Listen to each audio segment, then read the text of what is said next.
let's talk about medical gaslighting.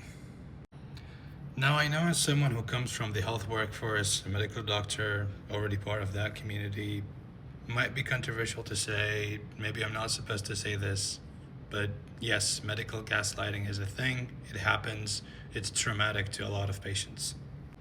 And if you are a patient or a caregiver or a family member of someone who has been subject to medical gaslighting, stay to the end. I have something to tell you.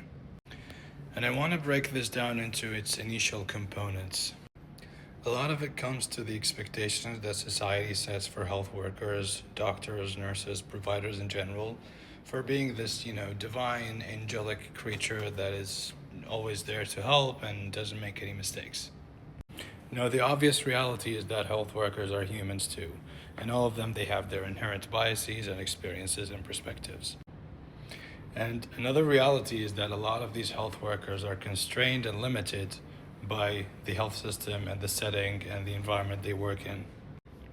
For example, a lot of my colleagues, including myself, we needed to see a specific quota of patients in a specific amount of time, so we were very limited in the time constraint. Many of us are also overwhelmed and potentially depressed, a lot of stress, a lot of burnout that also impacts the quality of care. Another important aspect is the amount of help and the quality of help we're able to offer correlates directly with our education and training.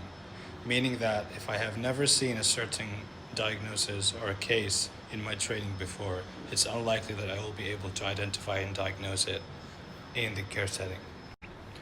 And I'm very aware of the amount of pain that takes a toll on patients when they're gaslit, they're misdiagnosed, their diagnosis is delayed. I know a lot of them that pray on their knees for the diagnosis to finally come and for something wrong to happen in their labs.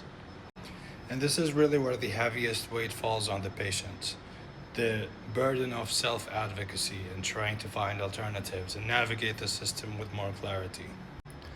This is exactly why I built Linkachart. It's a free patient app that helps patients advocate for themselves and understand their options better and navigate care with more clarity.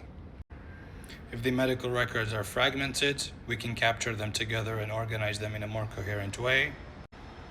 If there is a provider mismatch, we look for a better alternative. And if there is something unclear or hard to understand, we get the education about it in a few seconds instead of having to become a research scientist. It's available for pre-orders now. I'll put the link in the bio.